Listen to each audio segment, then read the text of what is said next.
Good afternoon. We're with Sister Grace Malonzo. Sister Grace, what image comes to mind when you think of wisdom visible in our world? I think I can answer it with another question. Does wisdom find justice, kindness, and people walking humbly with God? Comes from Micah. I think we have a lot of work to do these days. And after I retired, I was invited to join the Sowers of Justice down in Virginia. And their motto at the top of it is all is connected. And our rule of life number 2 says we are asked to announce the Spirit and denounce false wisdoms, which is destroying our lives. I think so. What we have to be very active in today, and let the Spirit guide us. So, what do you think we still have to offer to make wisdom visible to the realities of our time? I think in our rule of life we need to address the causes of injustice. I think that's what we have to do. And number 8, we need to embrace cultural differences. And in the Sowers of Justice, we have a module, which is a very effective one that we have down in Virginia. It's from the book they read together, St. Francis and the Sultan. And it's when they met together during the crusade, and they got to find out what each culture was and what they believed in, and they just embraced at the end, really beautiful brothers. And our module is where it has 6 Christians and 6 Muslims meet together, and they have the whole series together, and everybody is very appreciative of that module. It's helped the people to grow very much in understanding each other. So I think study and learn the differences. That's the example. Is like time is a very interesting. We don't understand our time, and being from the half culture of the Philippines, the time is, you come and go, and you can go to lunch or something 2 hours later, they don't mind, but in our American society, we're always on time. Father Leo used to say, we have Mass at 7 o'clock American time, not Filipino time. What is the emerging future face of wisdom for you? I think it's our model that Father de Montfort gave us way back there, God alone. It must be, and it says in our rule of life, it must be the object of our desire. The face of wisdom is really peace, and we see where Jesus speaks to us so many times about peace. And we consider living simply so that the others may simply live. We have to consider that. Did you discover or rediscover any features of the face of wisdom these days? I think just recently, with Jerome Perez dying, his whole life was very beautiful, and he never stopped trying to get peace established, even with the Palestinian state, and he gave his whole life to that. And I think Obama has tried so much to do what he could for the best, but he's been stopped so many times and not able to accomplish what he wanted to, but he's really looking out for others. And I read a book about a Palestinian doctor, and he wanted to be a doctor where he helped women get fertile, and they sent him a lot of times from Palestine down to Israel. And here he was. He said, here I am, a Palestinian, helping these beautiful Jewish women become pregnant, and he would go back and forth. And the sad part about it, he was a man dedicated to peace. And when he was back home, he had 3 children, and the bombs just blew into his the bedroom, and he lost all his children in that one room. But he never had any animosity or anything. He always hoped for peace for those 2 states, and he's living now in Canada with his family. I think the TV news, we see the beautiful lives of so many people that have been killed or their lives taken, snuffed out. Their lives were so beautiful that it was said it's so sad that they could have done so much good in the world, but that's just tragic. And finally, what did you hear these days that inspired you or made you uncomfortable? Well, today, when we just started our gathering, I think Sister Evelyn's first address was very powerful. I hope she would send a copy to our share mayor. It was very wonderful, and thank her for that. There's a lot of good, but uncomfortable also with certain music in our society today. I don't find it very inspiring. I think the TV has horrible, and violence on it. It doesn't help other people to grow. and much inspiration of programs are not very good today. So we're in the middle, like Sister Evelyn told us. We strive in a tin pot way to make it right, and yet remember Habakkuk's words just the other day when he said, look, this world is a mess, as it was even in those days. But God said, just wait, I'm here with you, I'll never leave you, and that all will be well, and I have overcome. And I'd like to share with you a song of peace. I wrote this song about peace when I was in Malawi in 1968, and I heard all the trouble that was going around in the world. We didn't get much news, but I heard it was. And then when I wrote those words, I said, today it's even worse. So I think it's very applicable. And it goes to the tune of Mary Hamilton. It's an old English ballad. The world you made is in turmoil, its wars increase each day, and yet some hearts do search for peace, and with their lives they'll pay. Some pay for it while in battle, some pay while still at home. Yes, peace is needed everywhere, no matter how far you roam. When shall man's heart be aware of the peace you crave to give? And yet he leans upon himself, not knowing for you he must live. Come grant your peace to all peoples, teach us how to love, and may all nations come one day to your land of peace above. Amen. We're here with Sister Irene Arsenault. Thank you for agreeing to the interview. You're more than welcome. So we'll start with this question. What image comes to your mind when you think of wisdom visible in our world?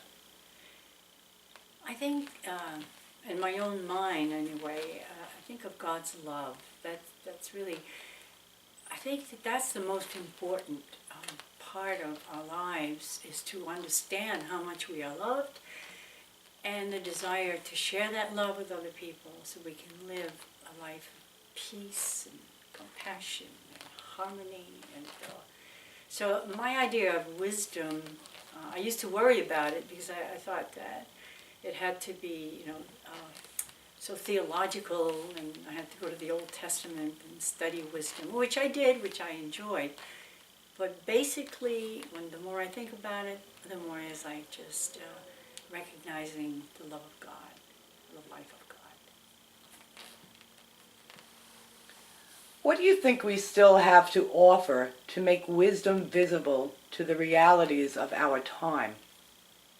I think we have to offer the same thing, in the sense, compassion. Reaching out to those who have less than we, or those who we think have more than we do. I think that speaking to people, listening to people with heart, encouraging people to live life fully, to recognize the life of the soul, the spiritual reality of life.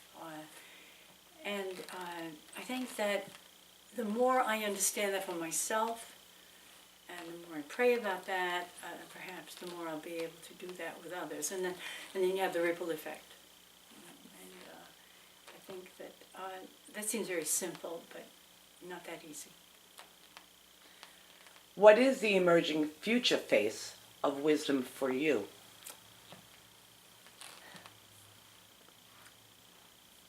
The future face of wisdom for me, I don't know that it changes that much. And perhaps, just from what we've been studying on this couple of days, is that it's simpler than I thought it was. It's you speaking to me, my talking with you. It's listening to the stories of people's lives and having the empathy and compassion that's necessary for that. Am I off the question here? I'm sorry. Not at all. And to grow in the knowledge of that, and also to discover wisdom at work at all times, in all things, in all that we see, all that we experience, the poetry of life, the soul of life, everything that's meaningful, the activity of life, the love that we have for each other, and acting on those principles of life.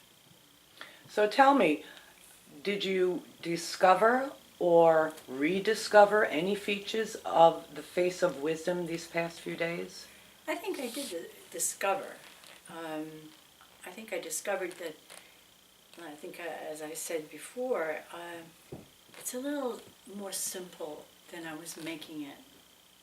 And, I thought I had to pray and pray and pray so I would understand wisdom and live wisdom. But it's just daily life, living it as best we can with our talents, with our understandings, with our history, with our culture, and respecting that as we see it in other people, coming to love nature as a gift, nature and the environment, the sky, the stars, everything is beautiful, the poetry of life. That to me, if we could all discover that, imagine the peace we would live and the interaction that we would have with each other. It would be so wonderful. And I guess a little bit, a touch of heaven, I guess, a little beginning. So, was there anything that you heard these days that inspired you, or maybe even made you a little uncomfortable? Inspired, yes. Uncomfortable, no. I don't know how come, but that's the way it is. I'm inspired to recognize the goodness of the other, the value of situations, and I'm inspired to realize that the small things of life are very important, and if they're done with authenticity, transparency, and they're done for a purpose, and that to me is to reveal the kingdom of God. That's it. We are here with Sister Diane Guerette. Thank you, Sister Diane, for agreeing to interview.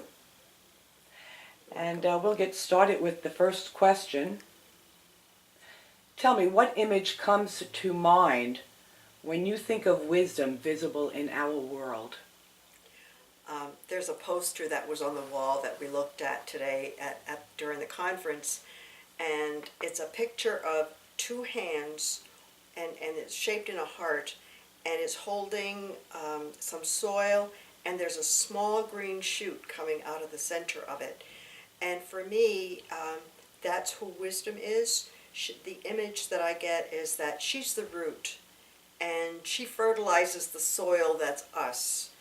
And the little plant that comes out is all the ways that we can bring her forth, bring her forward into the world, in whichever shape or form or color that she wants to do it. What do you think we still have to offer to make wisdom visible to the realities of our time? I think our hope, our faith, our ability to not have all the answers, to invite others, invite ourselves, and invite others to be one together in whichever way that turns out to be. I think the love that we have for ourselves, within ourselves, for wisdom that can go outwards to other people is a way that we can do it. But there's no specific this is how you do it. It's an attitude. I think our attitude of being who we are and imbued by wisdom, imbued with her, and that our willingness and our openness to give her out to the world is what we have to offer. What is the emerging future face of wisdom for you? I'm sorry, the future what? The emerging future face of wisdom. Oh, face, okay. I think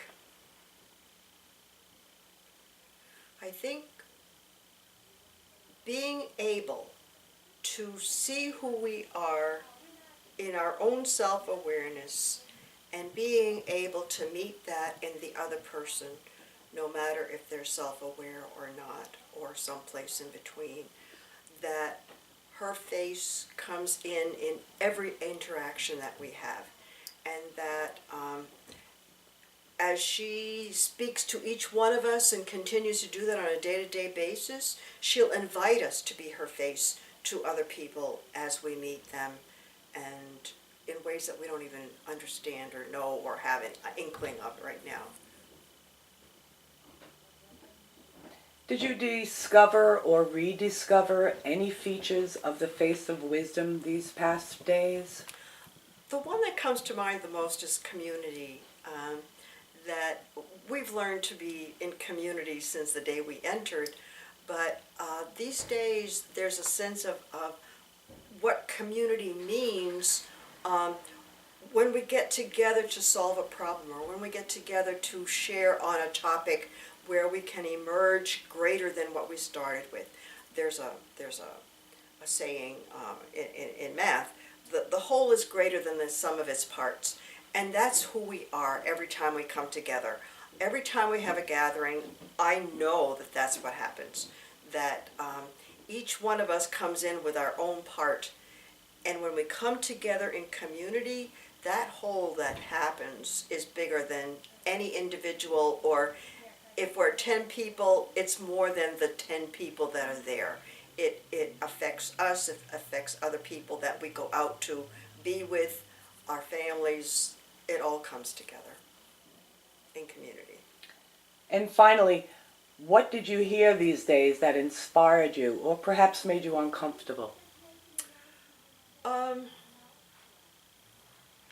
didn't get to that one. I think the uncomfortableness comes in not knowing what we're going to do with some of our committees, like, for example, the Intercultural Committee and the JPIC Committee, the Justice, Peace, and Integrity of Creation Committee, how that will emerge in the future so that we don't lose any part of it.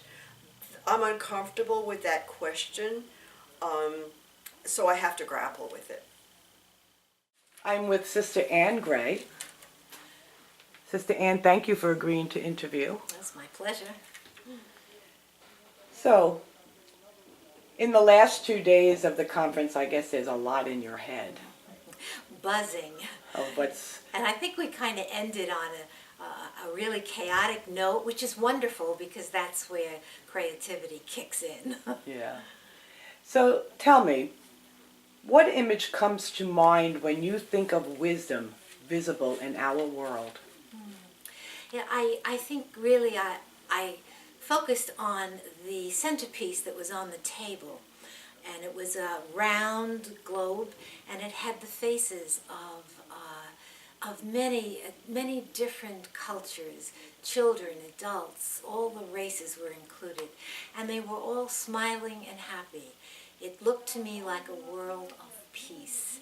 And it was surrounded by autumn leaves, and I said, that's just a lovely thing to remember, you know, to have peace and have children, especially in this day and age, what's happening to our children, that they're smiling and safe. What do you think we still have to offer to make wisdom visible to the realities of our time? You know, that question intrigues me because of the word still, you know. We who are a diminishing a group, you know, what is it we still have to give? And I keep focusing on that little word, still. And I think giving of our own resources to the mission of others is something that we are able to do, and it gives us great joy and helps us to stay as part of all the good that others are doing. And I have another thought about that, what we still can do. We are the elders, and elders should be mentors. You know, I think we have a mentoring role to perform within the groups we belong to and within the congregation. So I hope that we can practice good mentoring skills. So what would you say is the emerging future face of wisdom for you? The emerging future face of wisdom. It's a face of compassion and a face of courage. I think courage is something we desperately need in this world of complexity and a world that's filled with a lot of hatred.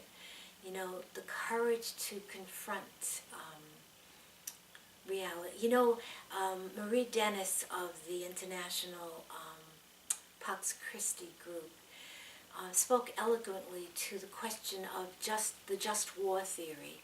You know, asking the bishops of the country to look again at what the just war theory really is, and shouldn't we be working for just peace? And you know, that's where I think we have to emerge to a world of just peace. Now, how do we achieve it? It's going to take courageous voices, courageous acts. And so... Did you discover or rediscover any features of the face of wisdom these days? Oh, I did. I think Elizabeth Ersick went very far in, you know, showing us that justice and spirituality work together for good, you know, and Evelyn Eckhart in her opening talk presented that too, you know, that oneness. I felt compelled to say the celebration of oneness, you know, we're not separate in spirituality and separate in justice, but we are all working together. And, you know, the face of courage, the face of compassion, and I notice in our rule of life we use the word creative wisdom many different times. Wisdom will teach us how to be creative and how to move forward in these times, and that's very important. And one of the things is to embrace our differences and to, you know, to be ready to cry out against injustice. Was there anything over the last few days that you heard that really inspired you or perhaps even made you uncomfortable? Yeah, it inspired me a lot. You know, when Elizabeth Ersick used the example of Malala, who has inspired the world really by her courage, I found that so beautiful. And there was a picture on the wall of a young Muslim girl seated reading a book open, and she was all alone in this room, and you could see that it was nightfall outside. So she was reading. Was she reading on the sly? Was she reading secretively? Would she next day be punished for reading? You know, to think all the things that we take for granted, our education, we never hesitated a moment about being educated, having an education. She almost died for an education. And so, and yet her courage goes on to give rights to girls. And I mean, I think that's just an incredible discovery of wisdom in the now moment, and that struggle for her rights and her freedom. So I'm here this morning with Fabiola, Sister Fabiola, and we're going to discuss a little bit about the last few days. Sister Fabiola, thank you for agreeing to be interviewed this morning. Thank you for having me. Yeah. So I'd like to start off with this question. What image comes to mind when you think of wisdom visible in our world? Before I answer this question, I would like to talk about, there is a song I love, Go Make a Difference. We are the hands of Christ reaching out to those in need. We are the face of Christ for all to see. We are the spirit of hope. We are the voice of peace. To me, this song says everything. And it's you, it's me, who represent wisdom face actually in the world. So I believe also in the message of Pope Francis, when he mentioned about the work of mercy, feed the hungry, give drink to the thirsty, dress the naked, visit the sick. I believe there are 7 of them. Bury the dead, visit those who are in prison. So all these represent the face of wisdom. So tell me, what do you think we still have to offer to make wisdom visible to the realities of our time? We have so much to offer because we have a lot of opportunities around us. But I will talk about one, community. Because I believe that's a great witness in our world. When people see people from different places, different backgrounds, come together and live together. I believe that's a great message, a positive message. Regardless, it can be a challenge, but it's a great message because we are trying and we come together. And I remember I had to go to Georgia. And one of the sisters, she was supposed to drop me to the airport. However, because of the storm, she was not able. I told her, don't do it because they call a taxi. When the taxi driver came, he saw me, but the sister was helping me to bring my luggage outside. Then he asked me, where you going? You going home? I said, no, that's my house. And he said to me, who are those ladies? I said, they are my sisters. He was like, oh, your sisters? For him, it was strange because he could not relate that they cannot be my sister. But to make the story short, I said, it's not blood sister. We are nuns. And he was asking me questions, but in his face, you could see that the expression that he was surprised. And at the end he said, that's great, that's wonderful. So I think that's a great message for us, in spite of our background differences, but we still can come together and live together. So what would you say is the emerging future face of wisdom for you? This one is hard for me to answer, but what I can say, it's a mystery. And a mystery doesn't mean I will never know it. But I believe God will reveal that to me gradually at the right time. So tell me, is there anything you heard over the last few days that really inspired you, or maybe even made you a little uncomfortable? For uncomfortable, I can say yes. Because when I'm looking at the pictures yesterday, the posters that we had on the wall, we walk around looking at them. And so many good things, but there are so many suffering. And I'm asking myself, what can I do to make a difference? And there are so much I can do, but I feel that I need to be more than myself. I'm not saying I'm not doing anything now, but I feel I need to do more. So that made me kind of uncomfortable because I felt like I'm not really answer my call 100%.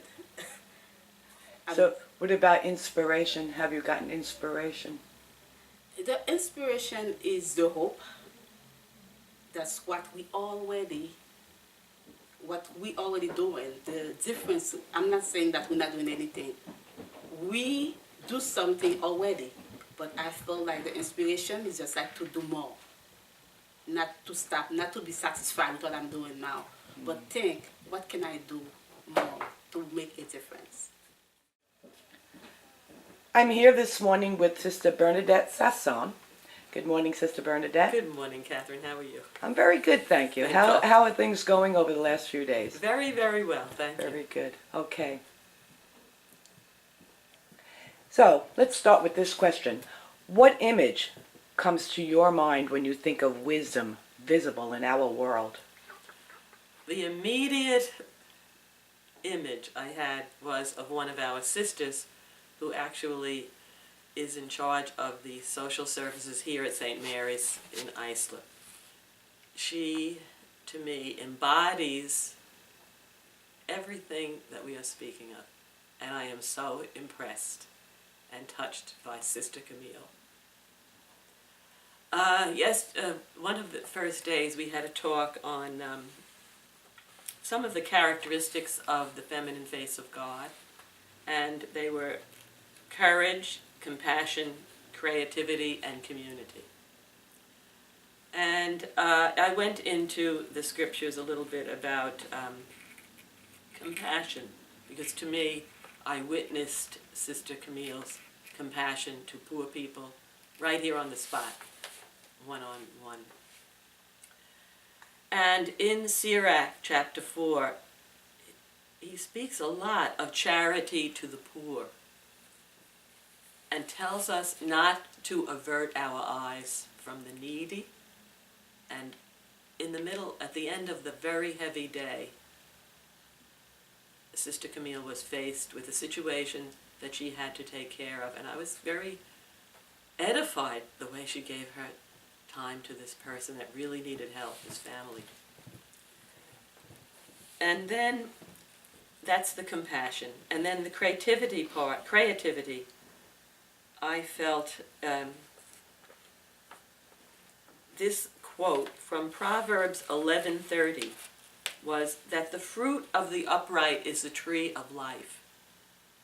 And we always think of wisdom as being the tree of life. Wisdom is the tree of life for all those who love her.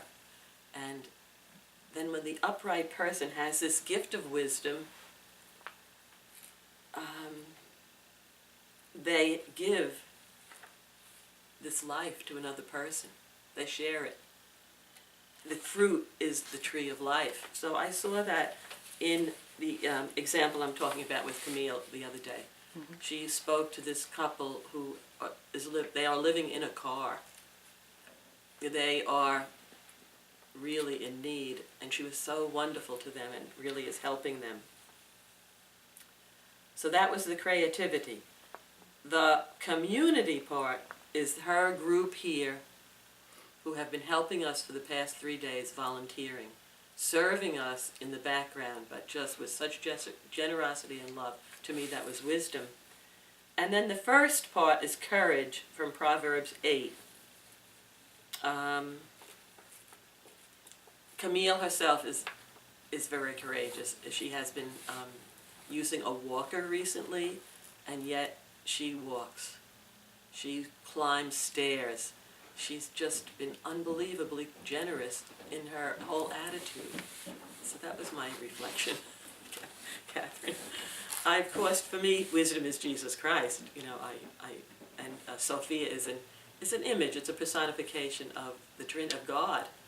And God is that ocean that St. Augustine met the little boy on the beach, and he was trying to fill a little hole in the beach with the water from the sea. And it's impossible, because God is so great. He's like that ocean. Our mind cannot grasp it. But the beautiful image of wisdom is some way to see something about that great ocean of God's mercy, of God's love. And that's my reflection, I think. Thank you. So let me ask you, did you discover or rediscover any features of the face of wisdom these days? Well, I think just seeing the faces of all of these sisters here, they are wisdom. They are just fantastic. So being together, rediscovering them, and seeing it, it's just very beautiful for me. Thank you. So let me ask you, over the last few days, was there anything in particular that really, really inspired you other than your witnessing to the works of Sister Camille? What in the conference, is there anything that inspired you? Well, as I brought out the talk that Elizabeth Grisick gave us with those 4 features of the feminine face of God, courage, compassion, creativity, and community, and the examples she gave were very good. But I think that as really, because I'm working with immigrants now who are in need, I'm working with Hispanics who many are undocumented and suffer very greatly, but it's kind of a hidden suffering. And then seeing on the posters around the room the refugees coming in from Syria on those rafts and boats, and so many of them drowning and suffering and being welcomed by people. To me, this is a great challenge. The challenge to give up our white privilege, give up our nun privilege, give up our American privilege, and see the wider value of all of these other peoples that we have never seen before because we haven't been with them. And once we get to know them, we see, and even now living multiculturally with other sisters from other countries, seeing there's another way, mi manera, my way of doing it, is just as valuable as your way of doing it. It's just very beautiful to me, but very difficult and very challenging. To give up my white privilege, to give up my American privilege, to give up my nun privilege. So what do you mean when you say my nun privilege? I think I understand the others. Well, quite also well. we receive a great deal of respect, and to live up to that and to say everyone, all the people that we're collaborating with are equal to us, you know, and they are so kind to us, but we have to realize we're unworthy of this. We're just, as it said in the other day in the gospel, we're unprofitable servants.